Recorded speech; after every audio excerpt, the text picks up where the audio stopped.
Today's video is a follow-on from a video I did a little while ago about Bitfocus Companion, which is software that runs on Linux, Windows, Mac OS and so on to control the Elgato Stream Deck.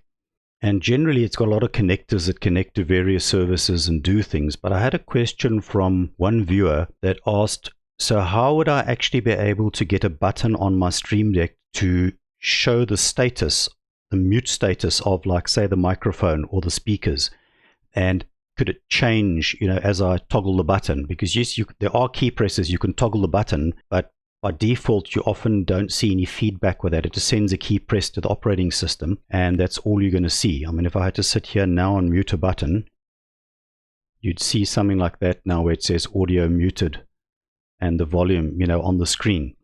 But the point is how do I see that on my Stream Deck if there is no support or connectors to support that? You just got the operating system. So I thought, let me do a video as well just to sort of show and explain this, because we did sort it out and he's happily using it, I hope.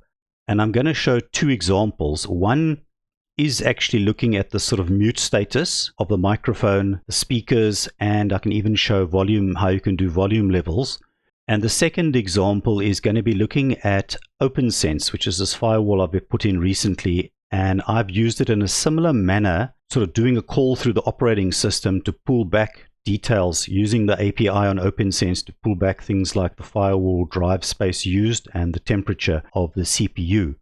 And before I move on to how we do it, let me just sort of show it to you quickly on the screen. So what I've actually got here on the screen at the moment is it's the emulator for the Stream Deck in Bitfocus Companion. So as I push any buttons, it's going to show you exactly what is happening on the screen at the same time.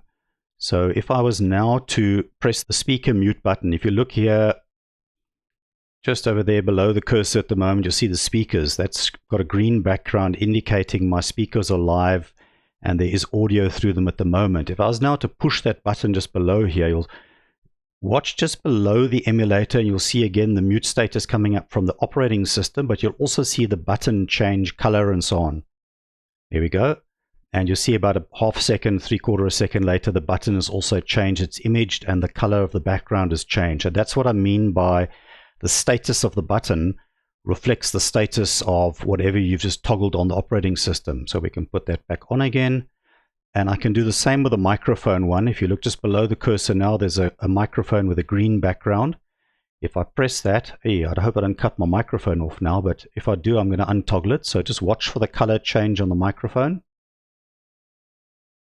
Don't know if you can hear me speaking. Oh, I can. I'm using a different microphone. This is using the OS's microphone. And if I press it again, you'll see the button instantly changes to indicate the status of the mute for the microphone as well. And you can look at the volume buttons over here on the left, just underneath.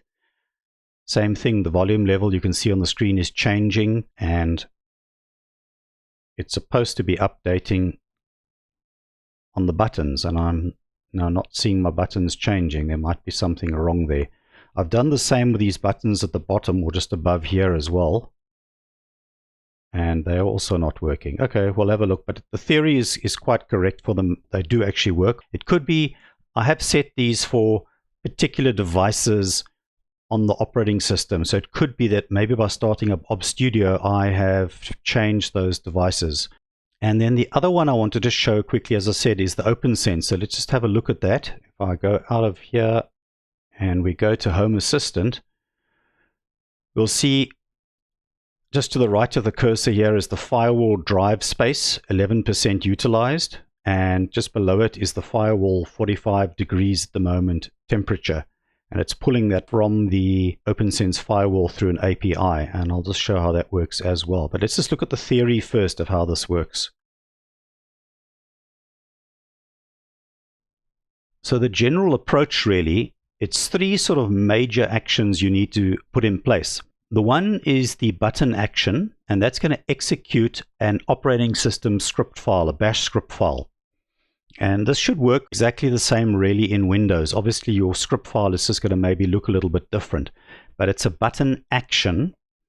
And typically what you're normally doing is your button action is just executing a key press.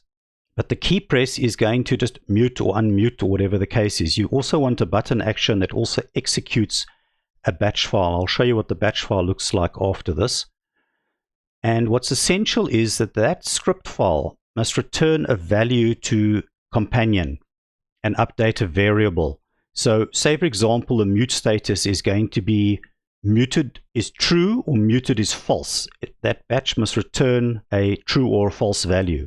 If it is the volume level, it must return for you a volume level, a numeric value, like say 10 meaning 10%, or 50 meaning 50%, that sort of thing. That's how you're going to work with it. And then the last sort of part of it that needs to be in place is on Companion, button feedback has to be set up so that it acts on a variable. In other words, it's going to do something along the likes of, for the mute button, if it's true, make the background red and change the image. If it's false, in other words, mute is false, change it to a green background and maybe change the image to something else. That's in essential really all you really have to do to make this work. The details will just vary depending on what you're controlling and what you want feedback on. So I think let's just first of all look at Companion before I go look at the actual script files. So this is actually Bitfocus Companion, and I've just set it at the moment to the media page that I was showing you just now, the media buttons. This is what you'd see if you're actually editing the setup for Bitfocus Companion. And if I click on this particular one, which is the speakers, it's indicating speakers at the moment are unmuted. Button text string. I'm not going to do all the how-tos in the background here. As I said, you can actually go look at my previous video that gives all the background to Bitfocus Companion.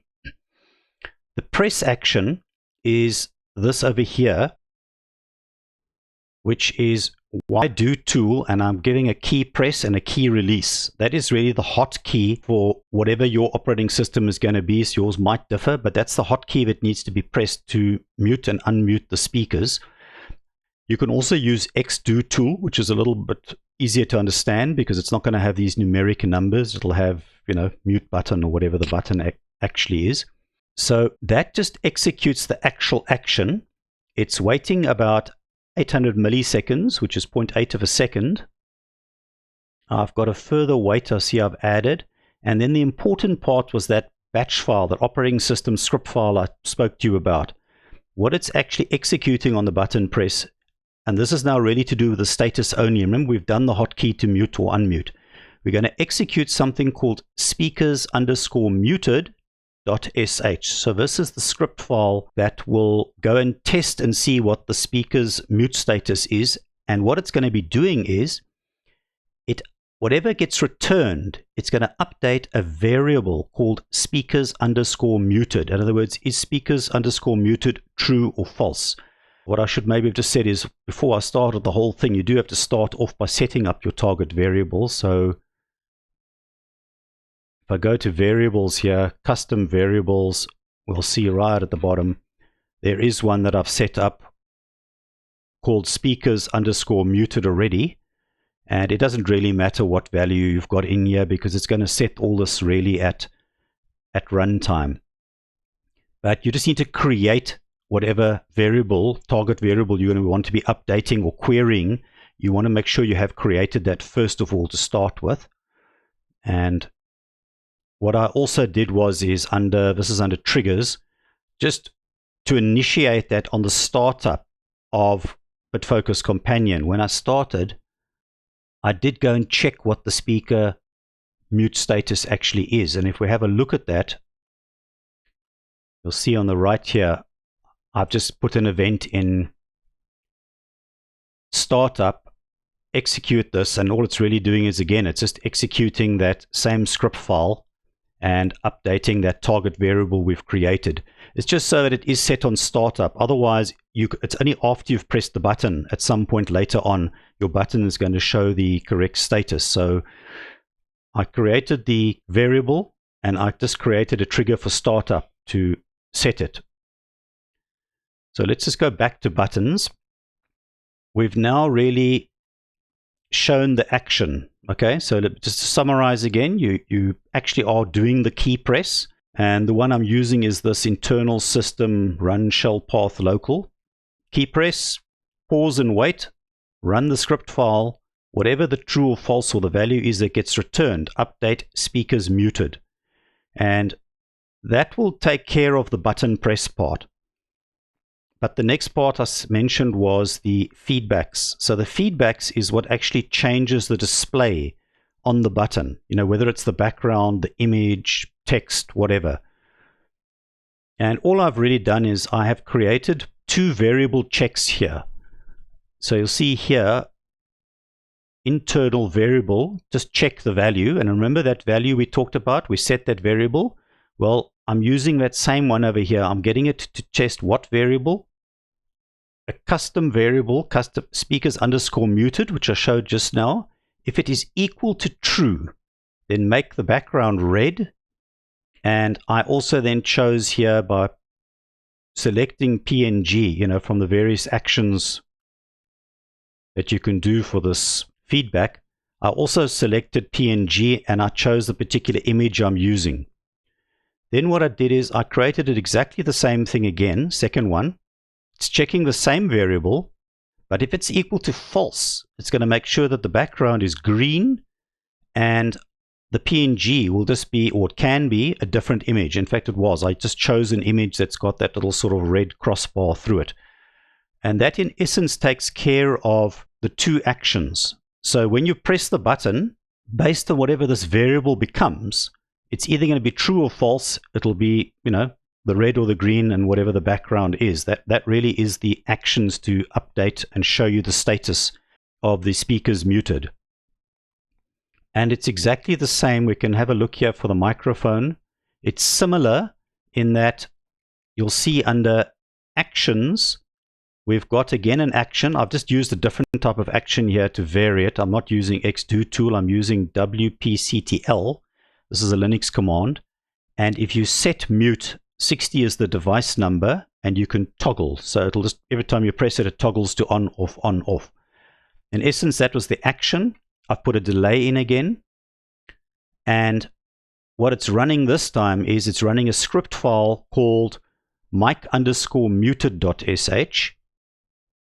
And it's updating this time a target variable I created, which was called mic_muted. And if we look at the feedbacks for this button, similarly again, this time I'll be checking the variable internal custom underscore mic_muted.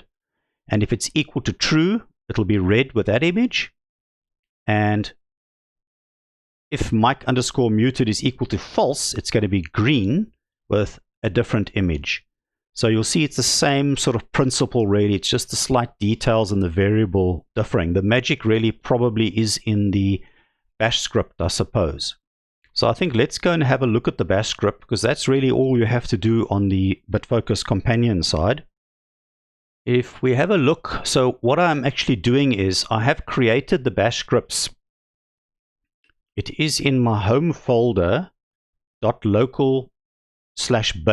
And the reason why is because that is in the executable path. Whatever script files I drop into this folder, I can just execute them from Bitfocus Companion and they'll run and return a value. So these could be anywhere. You could put them anywhere, where you find it convenient and where they are in the path. But let's just go down and have a look here. I think it was speakers.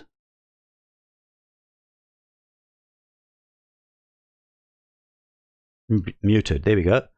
So obviously this had to be made executable, but let's have a look at it.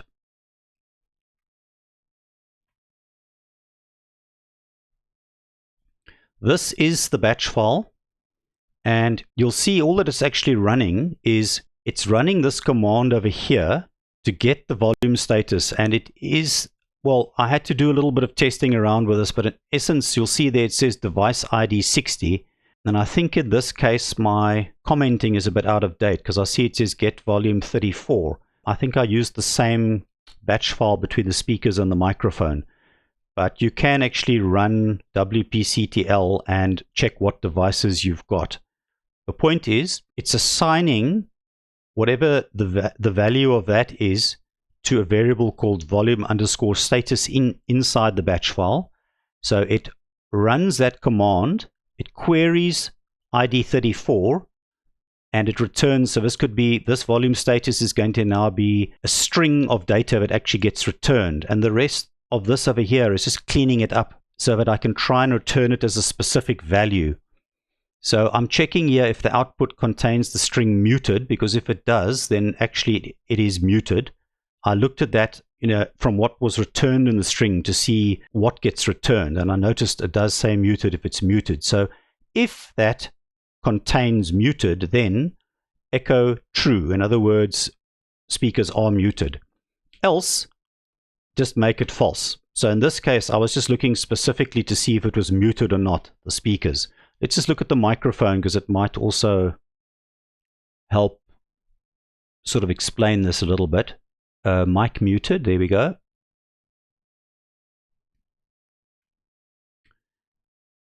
So you'll see, sorry, because I cut and pasted between these, this is actually ID 60, you'll see over there. But again, I'm taking, hey, this is not good. I was so lazy, actually, I didn't even change this to mic muted. But okay, this shows, now you can see how I was thinking. But anyway, I'm getting the volume level of a different device now. It's number 60, which is supposed to be the microphone.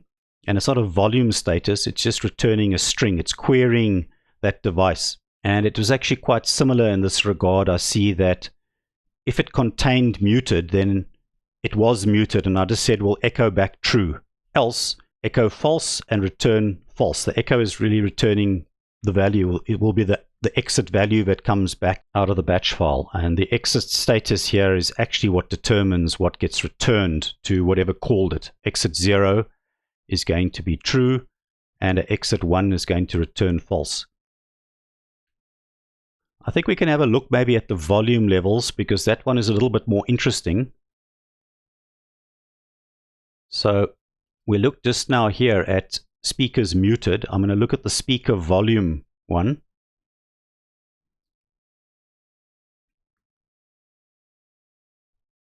And you'll see in this case, the device ID was 34. That is now the one for the speakers. It's fairly similar. Volume output equals, and I'm calling this command over here the get volume of device 34, and that's going to return some information. The problem with that is, though, you can run this, and this is how I originally worked this out. You run this from the command line all on its own, and you look and see what the actual feedback looks like. And it's not, doesn't just return, unfortunately, that, the volume level number. It returns a bit of other information around it as well.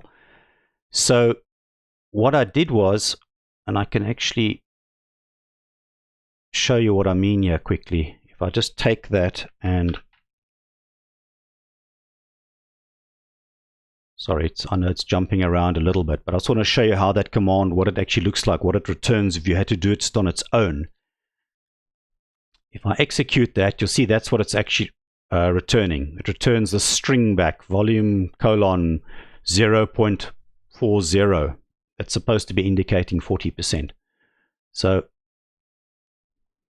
that's what it returns, and this next part over here is just cleaning that up and extracting the numeric part of it.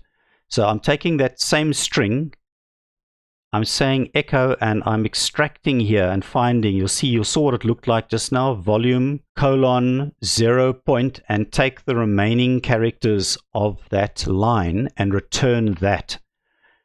And it puts it into volume value, and echo volume value is essentially going to be the output of this batch file. So if you were to run this batch file, in fact, we can do that as well. Let's just have a look, and I'll show you what I mean by what this does and how it cleans it up and just returns the value. So remember, it's speaker underscore volume. If I was now to type up here, speaker underscore volume.sh, you'll see what I mean now. It returns just the 40 as a value.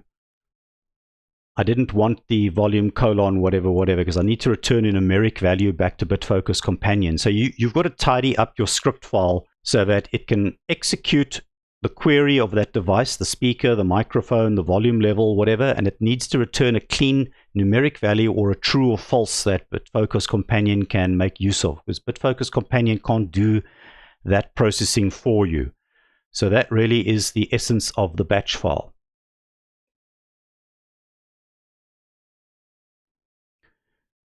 If we have a look here again, I can just show you these ones, but the volume ones are similar. The only differences really here is that if you go look at the button actions, I have the button text string as returning always this volume underscore level, that variable. Remember, it'll get set on startup and it gets set whenever you've pressed a button, and it updates down here. So this is the key under the actions. This is now the button actions.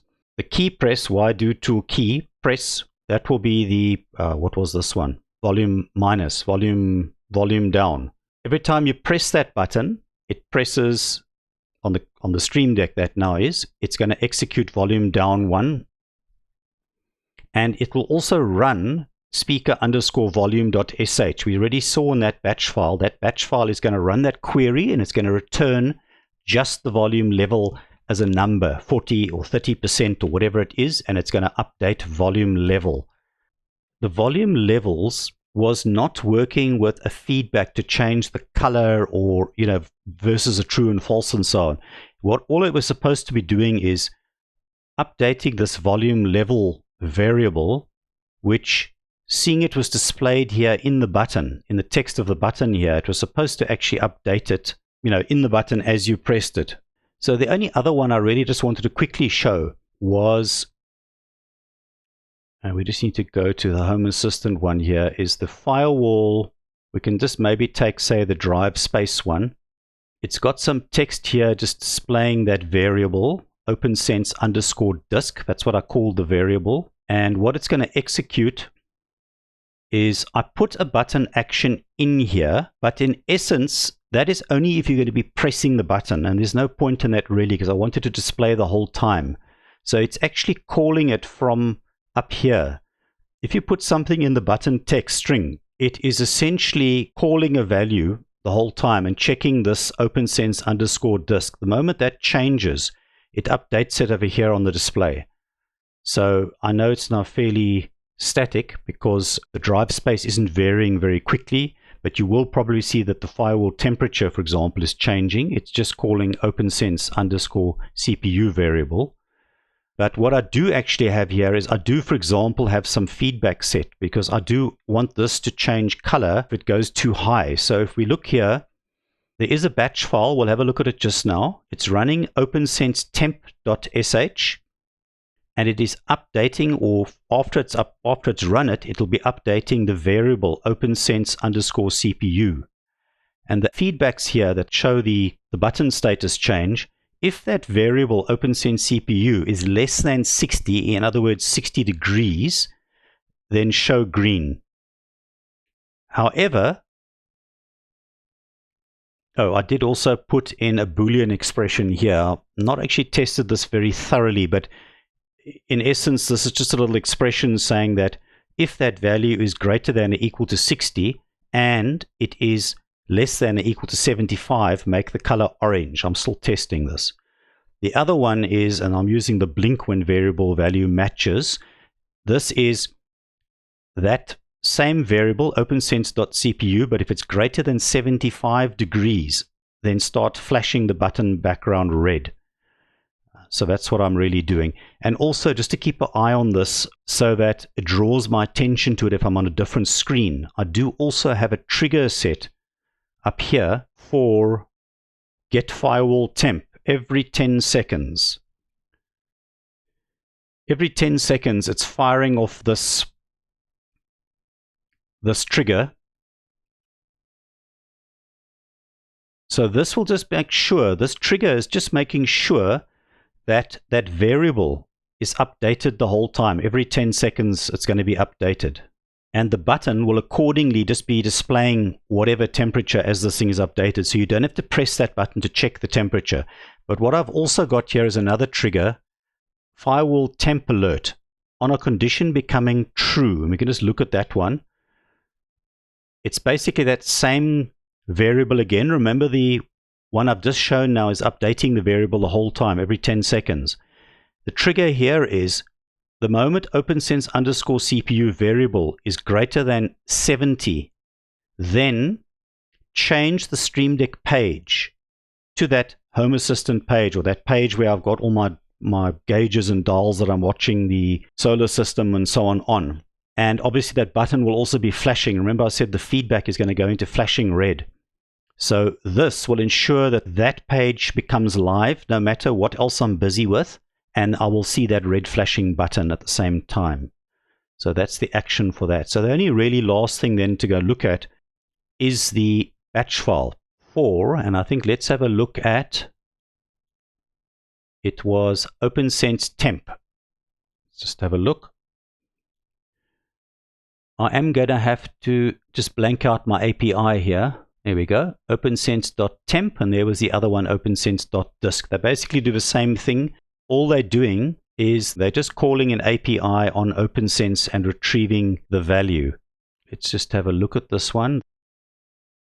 I'm also going to make the code of this script file available, obviously minus the keys and the secret, as well as the other batch files. Then you can actually make use of these if you need to, if you want to play with them a little bit. But yes, so what we've got really is just a plain script file here that's going to run the query and return the value. And obviously you've got to set your API key in inverted commas there. You set your API secret, and that you're going to get from your OPNsense firewall. There is instructions on how to do that. You also need to set the URL.